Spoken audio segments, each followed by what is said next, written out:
Venezia un uomo anziano si è tolto la vita davanti ai passanti sparandosi in Calle Larga 22 marzo, sconosciuti al momento i motivi del gesto. Spacciatori a Mestre, borseggiatori a Venezia, arresti della polizia locale tra San Geremia e Via Dante, in manette in entrambi i casi persone con diversi precedenti. È tornato ad affidare Venezia alla Madonna della Salute, chiedendo alla Vergine la fine della pandemia e la pace in Ucraina. L'icona è stata impreziosita con nuovi gioielli. Prima estate senza restrizioni, dal punto di vista turistico si prevede il sold out di presenze, i numeri con il presidente dell'Associazione Iesolana Albergatori. E grande entusiasmo sulle spiagge veneziane per un ritorno alla normalità dopo 2 anni di restrizioni anti-Covid. È bello sentirsi liberi, dicono in molti. Il racconto di una volontaria che assieme ad altri veneziani è stata recentemente in Ucraina a portare aiuti alla popolazione assieme ad una rete internazionale. Il gemellaggio adriatico quest'anno darà un forte messaggio di pace tra Venezia e l'Ucraina. Dopo 2 anni con un programma ridotto, il 29 maggio la festa della Sensa torna alle origini. Ben ritrovati con il telegiornale di Venezia. Subito una notizia del pomeriggio di oggi: shock in centro storico dove un pensionato si è tolto la vita davanti ai passanti sparandosi in Calle Larga. 22 marzo, ancora sconosciuti i motivi del gesto. Un normale sabato pomeriggio di inizio estate si è trasformato in tragedia. Verso le 16 a Venezia, in Calle Larga, 22 marzo, un uomo veneziano si è sparato un colpo di pistola alla testa. Davanti ai passanti, molti dei quali sono rimasti scioccati dalla scena. Sentendo il forte rumore e alcune grida, i negozianti e i residenti della zona, a 2 passi da Piazza San Marco, sono corsi fuori trovandosi davanti la macabra scena. L'uomo, dalle prime informazioni, un pensionato residente poco distante, era a terra privo di vita su un fianco, in una pozza di sangue con ancora la pistola in mano, le ciabatte accanto al corpo. Sul posto sono giunti in breve tempo i sanitari del SUEM che però non hanno potuto fare nulla. Gli agenti della polizia locale e i carabinieri che hanno provveduto ad allontanare i passanti delimitando la zona e raccogliendo le testimonianze di chi si trovava lì in quel momento. Aveva pedinato un anziano a San Geremia per rubargli dei soldi, evidentemente da un borsello, poi 2 svizzeri con le valigie. A quel punto sono intervenuti gli agenti della polizia locale bloccando l'autore del tentato furto ai turisti e arrestandolo a seguito di numerosi precedenti specifici. A Mestre è stato invece arrestato uno spacciatore che aveva appena venduto una dose a un minore in Via Dante. Il pusher aveva già a suo carico 4 denunce per spaccio di stupefacenti ed un arresto negli ultimi 5 anni, oltre a precedenti per furto aggravato e resistenza a pubblico ufficiale. Ed ancora cronaca, un pensionato di 75 anni ha perso la vita cadendo con la sua bicicletta in un canale al confine tra Mira e Dolo a lanciare l'allarme a alcuni passanti. Ha perso la vita mentre percorreva via Seriola Veneta tra la frazione di Dolo di San Brusone e Mira con la sua bicicletta, probabilmente colto da malore. L'uomo, che aveva 75 anni, ha perso il controllo del mezzo cadendo in un canale. A lanciare l'allarme alcuni passanti. Pressoché immediati i soccorsi del 118, ma per l'uomo non c'era più nulla da fare. Ogni tentativo di rianimazione si è rivelato vano. Sul posto sono intervenuti per i rilievi anche i carabinieri. Spetterà a loro stabilire la dinamica dell'incidente che ha portato alla caduta nel fossato e al decesso. Giancarlo Marigo era pensionato, aveva lavorato per la Miralanza ed era impegnato anche in attività di volontariato in parrocchia. Il litorale ora prima estate senza restrizioni e dal punto di vista turistico si prevede il sold out di presenze, i numeri con il presidente dell'Associazione Iesolana Albergatori. Siamo partiti molto bene già con la Pasqua passata e con dei numeri importanti. Maggio sapevamo essere un mese un po' scarico, non essendoci le festività tedesche, ma devo dire che già da questi weekend si vede una buona affluenza. Poi l'infrasettimanale c'è un po' di calo, con la prossima settimana 25-26 l'arrivo dell'Ascensione, quindi festività care ai nostri mercati di riferimento, Austria e Germania in particolare. Direi che si andrà sold out e si avrà un vero assaggio di piena estate. La stagione balneare iesolana è entrata nel vivo, complice un fine settimana di sole con le spiagge che iniziano a popolarsi. Le prenotazioni fioccano con numeri importanti. Siamo in linea col 2019, siamo abbondantemente alla data di oggi per quello che è la stagione da qui a fine settembre. I numeri che abbiamo parlano di un 40% di occupazione già acquisita, come dicevo prima, 40% che è praticamente la stessa occupazione che avevamo nel 2019, la stessa data di oggi. Rispetto al 2021 siamo abbondantemente al di sopra di 13 punti circa, eravamo intorno a un 27% di occupazione acquisita, sempre ad oggi, quindi direi che sotto questo punto di vista, sotto quello che è il cosiddetto pick-up della prenotazione, no? Quanto in anticipo la gente prenota, siamo tornati ai livelli prepandemici. Un lento ritorno alla normalità a partire dalla fine delle restrizioni. Il togliere la mascherina è quel accendi spegni che ci fa veramente forse mettere la parola fine, ci auguriamo, su quello che sono stati i 2 anni di pandemia che abbiamo appena vissuto. E grande entusiasmo sulle spiagge di Jesolo per un ritorno alla normalità dopo 2 anni di restrizioni. È bello sentirsi liberi, dicono in molti. Prima estate senza restrizioni, senza dover indossare la mascherina. Qui spiaggia tutto sembra tornato alla normalità, proprio come nei tempi pre-Covid, tra chi gioca a palla e gruppi di amici che sono tornati ad abbracciarsi. Finalmente, noi giochiamo a calcio, siamo una squadra e dopo 2 anni torniamo a fare la classica festa del calcio di fine anno e si ritorna al mare a divertirsi in compagnia. Adesso andiamo a mangiare insieme e finalmente possiamo andare in qualsiasi chiosco, spiaggia senza nessun problema di mascherine. È un ritorno al passato, una bellissima sensazione, finalmente. Sicuramente c'era voglia di stare tranquilli all'aria aperta, ritrovare un po' quelle che erano le nostre abitudini. È una bella sensazione, stiamo bene, siamo contenti, speriamo continui. Sono stati mesi duri, anni difficili, però dai, ci siamo e con fiducia guardiamo in avanti. Sì, strani sì. Anche la mascherina a volte dici la metto, non la metto, però poi vediamo gli altri che non ce l'hanno, allora ci adattiamo. Però è bello, tornare a vivere è bello. Libertà, si respira finalmente, si possono vedere i sorrisi della gente e niente, si sta meglio così, sta bene. Si sta meglio in generale per tutti, anche il fatto di entrare nel negozio senza mascherina, stare più tranquilli, insomma. Tutto sommato speriamo che continui così e che non si torni indietro. Solenne celebrazione questa mattina in Basilica della Salute, presieduta dal Patriarca. L'icona della Vergine è stata impreziosita con nuovi gioielli proprio nel centenario della sua prima incoronazione. Il Patriarca è tornato ad affidare alla Madonna della Salute la città di Venezia, chiedendo alla Vergine la fine della pandemia e la pace in Ucraina. Era il 23 aprile del 1922, 100 anni fa, quando l'icona dell'Omeso Panditissa, che letteralmente significa mediatrice di pace, venne adornata dai fedeli con i primi doni votivi. Questa mattina l'immagine sacra della Madonna della Salute a Venezia, detta anche Madonna Nera dai veneziani, è stata arricchita con nuovi gioielli. Stamattina, nella Basilica, nel cuore di tutti i veneziani, celebrazione solenne presieduta dal Patriarca Monsignor Francesco Moraglia. Prima la recita del Rosario, poi la Santa Messa. Purtroppo, attraverso le violenze, le morti di cui siamo testimoni oculari attraverso i media, di particolare che la natura ci sussurra, ci sorregge, ci sostiene, ci fa capire. Dal Patriarca Francesco è risuonato ancora una volta un nuovo affidamento della città a Maria, come vediamo nei video del settimanale diocesano Gente Veneta, per chiedere la fine della guerra in Ucraina per un nuovo tempo di pace e la fine della pandemia.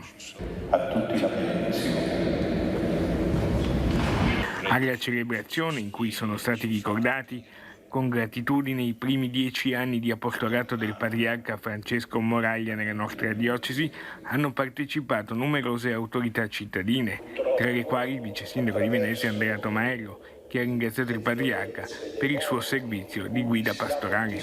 Una giornata importante quella di oggi per tutta la città di Venezia, ma anche per tutti i veneziani, per questo legame che si è stretto ancora di più tra la città e la Madonna venerata dai veneziani e 100 anni dalla prima incoronazione. Ringrazio il patriarca Francesco Moraglia per aver deciso di fare questa celebrazione, una celebrazione molto sentita e anche molto partecipata. Ed ora il racconto di una volontaria che assieme ad altri veneziani è stata recentemente in Ucraina a portare aiuti alla popolazione assieme ad una rete internazionale. Appena varcato il confine si è subito capito dove stavamo andando, abbiamo visto barricate, tornando indietro abbiamo visto abbracci tra famiglie che si stavano lasciando, il marito o la moglie che andavano al fronte e le famiglie che rimanevano. Federica Toninello fa parte di quella delegazione di veneziani che sono andati a Leopoli, nell'est dell'Ucraina, in missione umanitaria nell'ambito dell'International Labour Network for Struggle and Solidarity, una rete internazionale di sindacati e centri sociali. I veneziani hanno preso un autobus a Varsavia assieme a polacchi, brasiliani, francesi e lituani e, per quanto li riguardava, un camioncino con 80 kg di aiuti umanitari. Generi alimentari, generatori elettrici, tutte da lavoro, strumenti da lavoro, tutte cose che sono state direttamente richieste dai sindacati con cui eravamo in contatto, quindi tutte richieste che venivano dalla popolazione. Altri aiuti saranno portati a breve tramite una raccolta fondi. Quella che si è messa in piedi è una solidarietà internazionale dal basso, dalla gente per la gente. Una solidarietà che questi gruppi hanno inteso esprimere anche con l'occupazione simbolica per qualche ora di VAC Foundation alle Zattere, fondazione di arte contemporanea dell'oligarca russo Leonid Mikhelson. Stare all'interno di un paese in guerra è sicuramente molto forte. Quello che si capisce è che la guerra non è solo le bombe, la guerra è un qualcosa che tocca quotidianamente. Quello che abbiamo capito è stato proprio come la guerra rientri in ogni singola azione quotidiana, in ogni problematica. Ogni problematica viene enormizzata. C'è stato parlato appunto del problema del fatto che tantissime persone appunto anziane non conoscano, non utilizzino la tecnologia, per cui in questo momento si ritrovano sole e isolate. Anche questo è un lavoro che stanno facendo. C'è stato parlato di tutti i problemi psicologici delle persone più giovani. Ed ora la pagina dedicata alle prossime elezioni amministrative a Santa Maria di Sala, in lizza con la Lega per la poltrona di primo cittadino, l'avvocato Simonetta Campanaro. Simonetta Campanaro è il candidato sindaco che a Santa Maria di Sala corre per la Lega. Ho 50 anni, sono avvocato dal 2003, sono sposata con 2 figlie e vivo a Santa Maria di Sala da sempre. Per lei questa è la sua prima discesa in campo e decisa come svolta personale e professionale per rispondere concretamente al sostegno della sua comunità e mettersi al servizio della collettività, dice. Quando mi hanno proposto la candidatura ho accettato con entusiasmo perché era tanto tempo che volevo fare qualcosa per il mio comune e questa è l'occasione buona per mettermi in gioco. Economia con la difesa delle aziende, lavoro, welfare e soprattutto sicurezza tra i punti salienti del suo programma elettorale. Noi teniamo molto alla sicurezza, vogliamo mettere il cittadino al centro di tutto, abbiamo un programma ampio che tocca molte tematiche, i giovani, gli anziani, l'ambiente, vorremmo un contatto, un dialogo costante con le imprese, con le attività commerciali,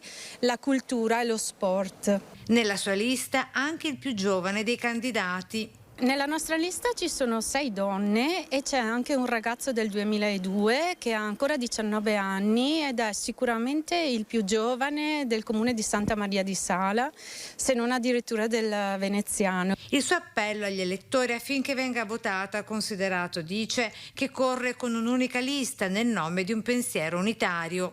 Votate me perché abbiamo a cuore l'interesse dei salesi, sono sostenuta da un'unica lista, quindi abbiamo un'idea comune e coerente di quello che vogliamo fare e perché la mia lista è composta da persone competenti e con esperienza amministrativa che mi sostengono e che mi possono aiutare in tutto. Il gemellaggio adriatico quest'anno darà un forte messaggio di pace tra Venezia e l'Ucraina. Dopo 2 anni con un programma ridotto a causa del Covid, domenica della settimana prossima, 29 maggio, la grande festa veneziana della Sensa torna alle origini. I sindaci del Veneto consegneranno a Venezia l'anello dogale nel segno del gemellaggio adriatico. Torna a Venezia domenica 29 maggio la festa della Sensa, che dall'anno 1000 rinnova lo sposalizio di Venezia con il mare. Quest'anno sarà un'edizione che finalmente celebrerà anche il ritorno alla normalità dopo la pandemia. Saranno ripristinate infatti un po' tutte le tradizioni che arricchivano la festa prima del Covid. Le regate, il grande corteo acqueo con la presenza di tutte le lemiere, il mercatino San Nicolò. Ci sarà poi la presenza dei sindaci del Veneto che consegneranno di nuovo a Venezia l'anello dogale custodito nel 2021. Si torna alla normalità. Domenica 29 maggio, festa della Sensa. Lo sposalizio di Venezia con il mare. Si parte già dalla mattina presto con la prima partenza della regata dedicata ai giovani alle 8:45. Segue il gemellaggio davanti ai giardini reali.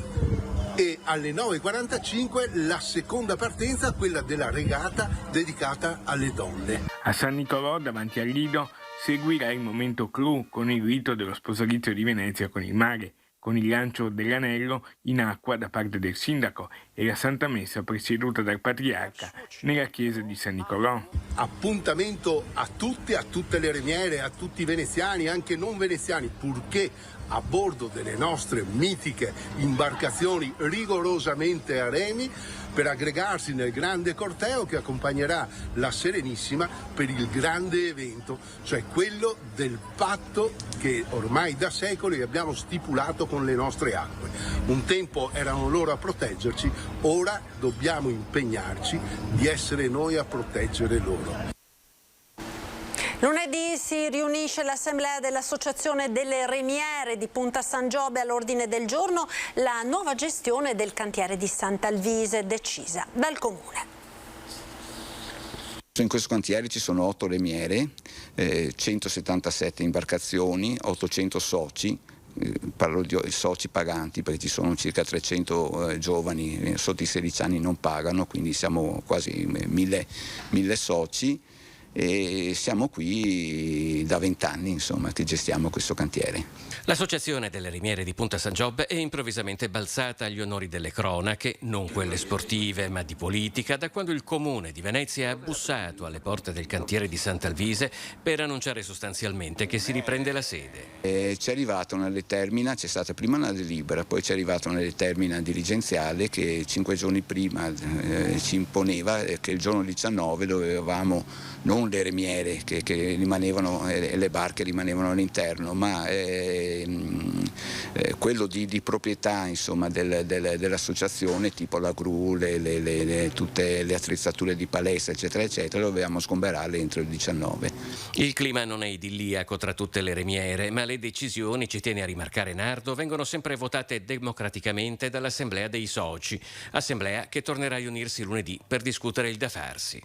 Continuerà questo cantiere, ancor più adesso che è gestito dalle cose pubbliche, ad avere i corsi gratuiti o ci saranno corsi a pagamento all'interno in una struttura pubblica gestita cioè sono tutte le cose che dovremo capire anche singolarmente ogni remiera quando dovrà certamente andare a una trattativa col Comune per avere concessioni individuali.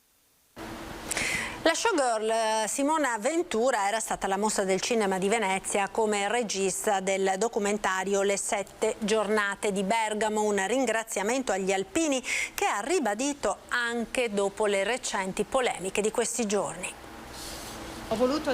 Una conduttrice di richiamo nazionale del calibro di Simona Ventura ribadisce anche oggi il suo senso di gratitudine verso gli alpini, in particolare per le tante iniziative intraprese proprio dagli alpini a beneficio della comunità durante la pandemia. Simona ha debuttato come regista proprio a Venezia nell'ultima mostra del cinema, presentando un documentario intitolato Le 7 giornate di Bergamo, che racconta proprio il miracolo degli alpini, capaci di costruire con le loro forze un ospedale da campo in soli 7 giorni. Abbiamo raccontato una storia che non era stata raccontata secondo me benissimo nel bailame della pandemia. Questa storia raccontava di un miracolo, è un inno agli volontari. Questa storia raccontava di un ospedale di grande eccellenza, di grande qualità, costruito in soli 7 giorni.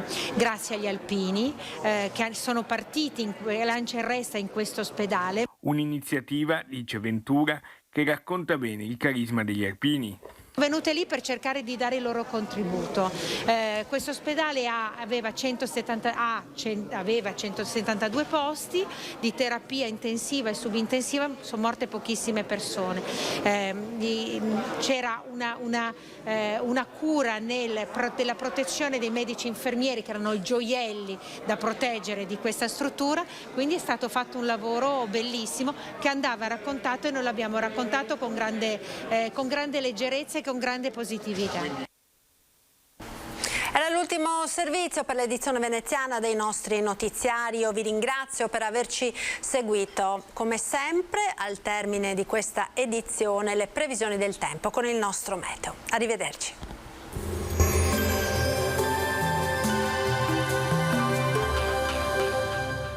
Siamo aperti! Chef Alberto vi aspetta con la bontà dei suoi piatti e la sicurezza dei nostri locali. Locanda Pontestella al Borgo, a Casale sul Sile. Benvenuti al meteo.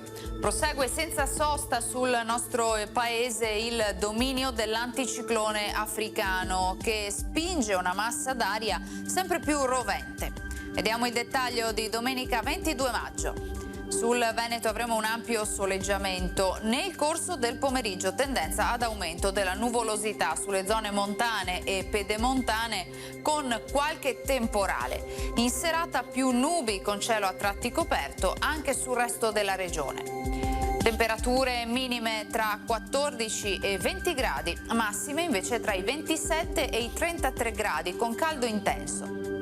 Ci spostiamo ora sul Friuli Venezia Giulia, anche in questo caso tanto sole, e a seguire sulla zona montana il cielo sarà variabile con qualche locale temporale. Temperature minime tra 16 e 20 gradi, massime sui 28-31 gradi. Infine diamo uno sguardo al Trentino Alto Adige, dove avremo poche novità. Inizialmente sarà soleggiato, col passare delle ore più nubi e occasionali acquazzoni sparsi. Temperature minime intorno ai 16-18 gradi, massime sui 32 all'incirca.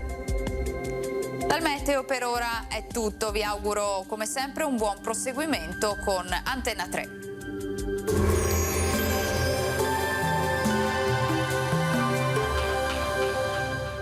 Siamo aperti! Chef Alberto vi aspetta con la bontà dei suoi piatti e la sicurezza dei nostri locali. Locanda Pontestella al Borgo, a Casale sul Sile.